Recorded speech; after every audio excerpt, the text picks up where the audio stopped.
Oh, those nasty American boys cross the border and smuggle stuff back in. Hard work, work.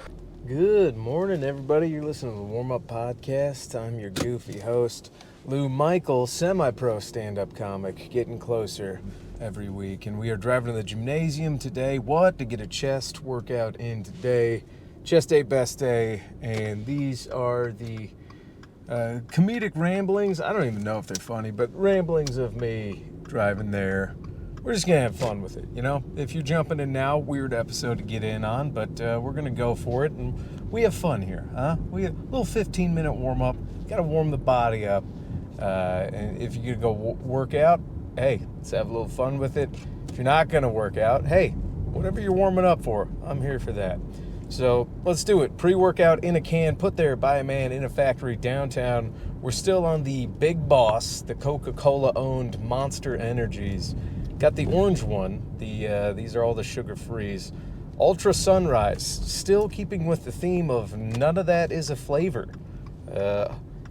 Ultra Sunrise. It's gonna be orange. It's gonna be tasty. Y'all know. Monster don't fuck around. The flavors is what sell the product. How many milligrams B vitamins in there? Of course, all Monsters got that. No, officer, I'm just reading a can. This one has 155 milligrams of caffeine, so I don't know if it's consistent across the board for all these Monsters, but I don't think it is. Anyways, Ultra Sunrise, you all know the drill. Let's crack the can. Ooh, it's windy today. We're getting a little pull in the car. Dangerous crack. Good crack. Here's something. Ooh, powerful odor. Powerful, like a sunrise over the mountains. It hits you quick. That's a powerful aroma. Also, something I've noticed in these Monsters is they dye the can. You can't see through the can unless you're Superman, and they dye the drink the color of the can, which immediately I'm like, oh, that's for sure cancer-inducing. The liquid's the same color as the can. That's not good. Also, why? Which one of you psychos is pouring this into a clear glass where you'd be like, for the life of me, I can't remember what I poured into that cup. Thank a God it's the color. I don't know. The older I get, I guess, the more I'm like, we don't need to be food coloring our canned beverages. But anyways, good smell, waft good. Initial sip. Oh yeah, Monster, you've done it again. Absolutely delicious. I'm gonna give it 3.4 sit-ups out of 5. I think this did better than the purple one and the green one. Orange, nice. It's like an orange soda. Oh yeah, gray, cloudy day, doesn't fucking matter. I got sunrise in a can right here, baby. 55 degrees with wind shears to match. This is a dangerous drive to the gym today, and people are going for it.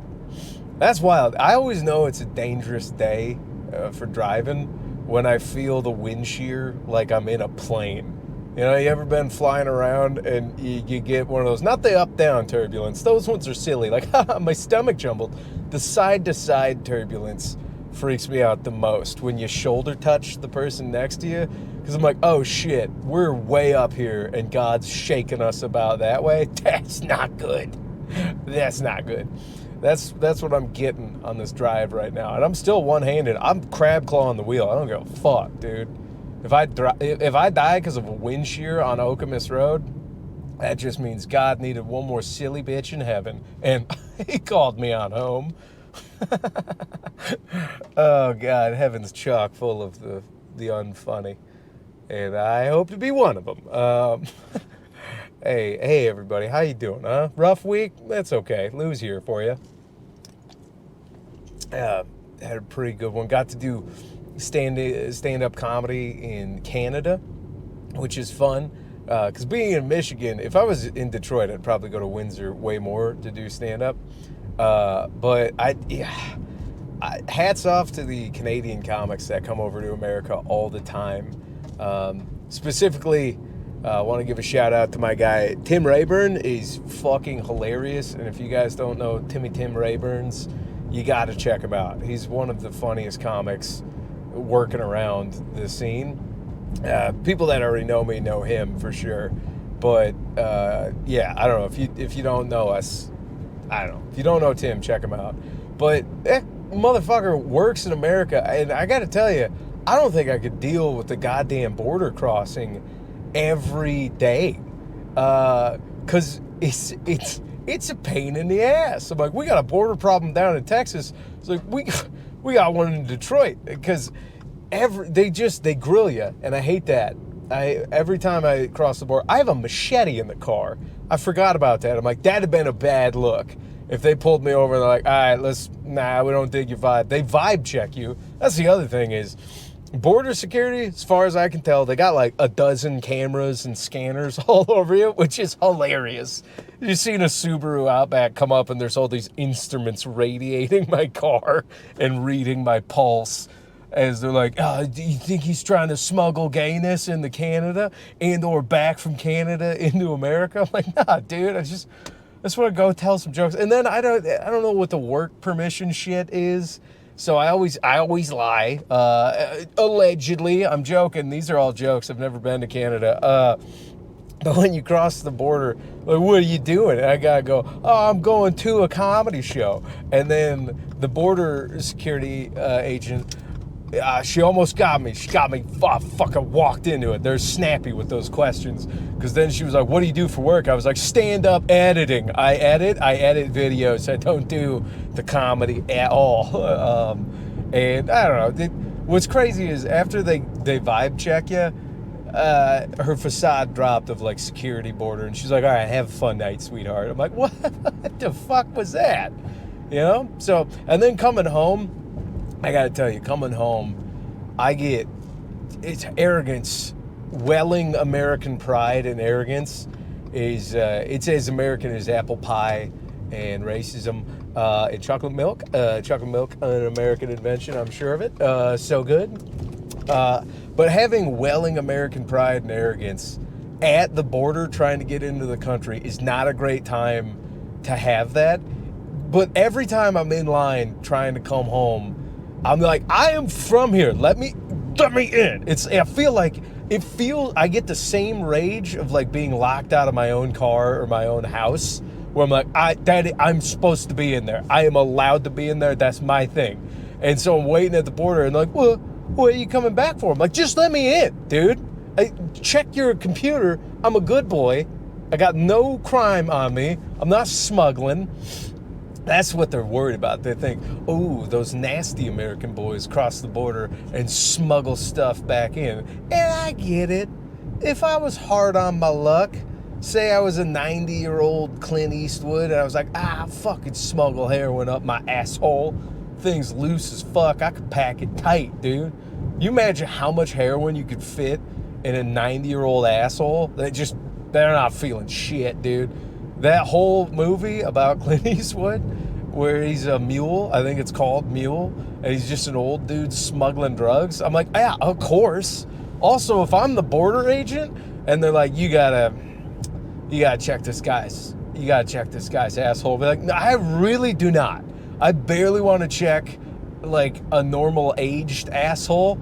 There's no way I want to do, because it's not going to be clean. It's not tidy. And that's not knocking 90-year-old Clint Eastwood. I'm just saying any 9-year-old's butthole is, if your butthole is the border for your body in a capacity of, I'm just saying there's probably some leaks, You're going to want to double bag those heroin baggies in a little baggie and then in a balloon. And then, hell, you might even want to condom it, triple bag it, Triple bag up the drugs if you're going to smuggle it in a 90-year-old's beehole, So anyways, that's the vibe. I love my dumb brain, baby. Keep those synapses firing in all directions. But I think that's what they're worried about, but I have no idea. And luckily, the American border guard let me in pretty toot sweet. But I did, allegedly, these are all jokes and I've never been to Canada, but I did bring home some all-dressed chips because they're my absolute favorite snack, and I did not declare it. And I did not notice, but I looked it up. Allegedly, these are all jokes. I've never done this. I've never been to Canada. I've read about it. It seems like a nice country. But that does make me a smuggler. A little Han Solo snacking, baby. But come on, dude. Canada's got all dressed chips. They got Aero bars. They got like candy bars that, they're just across the border, but they're different enough that you're like, they're so good. Also, I think Canada has better laws on the food that they feed to the hogs that is their society. Where America, we're just like, here, just eat this poison. Just, dude, eat this poison. We figured out how to use other poisons to keep your body going for 70 plus years, which is bananas to me. That you could just eat like pizza rolls forever. Like not actual food. You could just eat garbage. Just throwing non-food into the tank. And then we somehow figured out with enough little pills, we're like, we can keep that machine running well into the 70s still. I'm like, Dad, I understand you want to live a healthy life, but gotta give Big Pharma its credit, and anybody else, Big Pharma and Big Food. They're like, what if we made not food, but also made pills to keep them alive? Like, that's crazy bioengineering. Because you could just eat like organic fruits and vegetables and grass-fed meat and like be healthy, or you could eat fucking mostly plastic and cardboard and then eat a couple of pills. And I'm like, what? Again, probably not great, but impressive that you can do that. I'm like, that's cool, dude. But anyway, so the Canadian snacks that I've never had because I've never been to Canada, and these are all jokes, but the Canadian snacks, they hit. They hit so good if they were real and if I'd ever had them. They were so good. Look at that, huh? We made fucking phenomenal time today. We're flying. Literally, I think it's because we had a tailwind coming into the gym today, This little pilot got the old Subaru Outback going today, But anyways, not doing comedy in Canada was a lot of fun.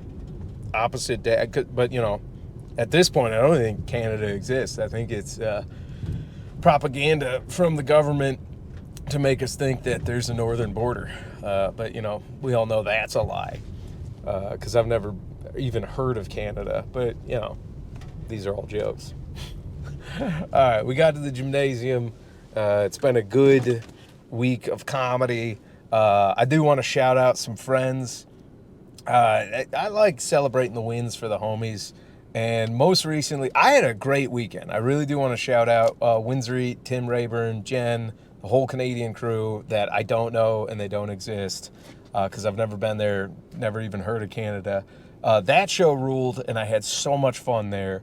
And then the Blind Pig was great. But this last weekend, my buddy Carl Sobel and my buddy Elena Banfield, who, if you don't know them yet, they both got to feature at pretty awesome, some awesome places, some working on it, but they both got the feature for like awesome comics. Carl was featuring for TJ Miller and Elena was featuring for Sam Talent, and it just fucking rules. Homies are working with homies and like doing well. I'm like, oh my God, right?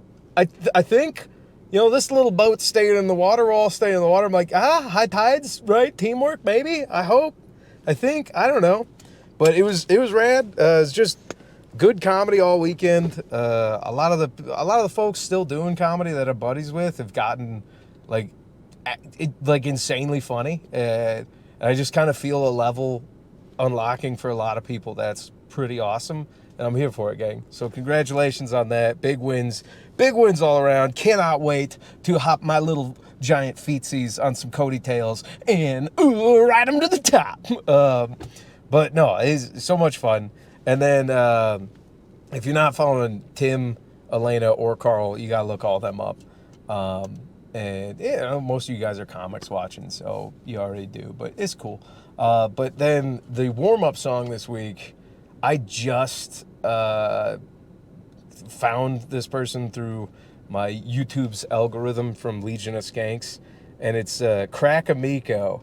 and he just had a diss track come out that is not the warm-up song this week. This one is, it's, spreads a little bit more hate than I try to be a feel-good guy, but this does hit me in my core. It's called Never Be a Comic by Crack and Miko. And I got to tell you, the lyrics are hilarious and fun, but the flow in the music is actually like really good. So I was editing videos this morning, and as I was waiting stuff to render out, I was on his YouTube page just listening to every one of his diss tracks.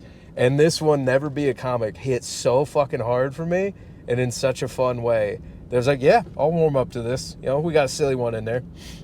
So yeah, gang, there it is. We're warming up. Never Be a Comic. A little sunrise in a can. A little train going across the street. Gonna go in there, lift some heavy shit, remain robust, hard to kill. If you're working through those injuries or working down to your goal weight, I'm here for you. Let's do it, gang. I hope you're warmed up. I'm warmed up. All right, we'll see you guys. See you next week. Okay, bye.